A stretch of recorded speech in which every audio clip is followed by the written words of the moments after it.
Designing embedded systems has become a lot more complex over the years because of the requirement to mix a bunch of different subsystems and have them all work together. Luckily, I'm not the only one who's been worried about it. Check this out. This application aligns two motor shafts with a semi-flexible coupling. When the platform is depressed, the shafts misalign.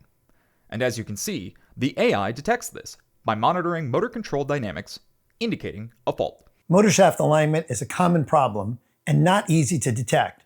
That AI algorithm is not running with any kind of special hardware acceleration. It's simply running on the DSP extensions to the standard instruction set. But that's not all these guys are doing. Check this out. Renesas has constructed a test bed for taking training data and testing the algorithm.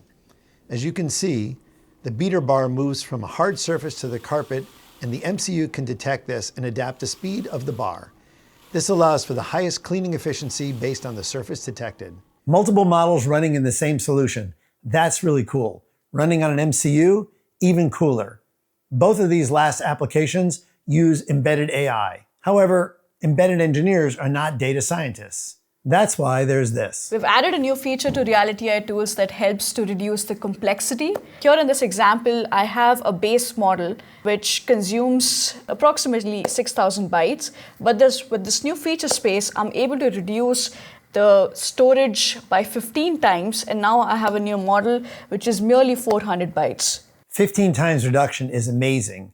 But what's even better for us as embedded engineers is the ability to choose between fidelity and size so that we can right size the solution for the resources that we have. Renesas have been looking at this problem and solution for more than a decade, and they've created a suite of tools that work interoperatively, getting you a final solution, but allowing experts to work in their field without getting in the way of everyone else. Check them out on their website.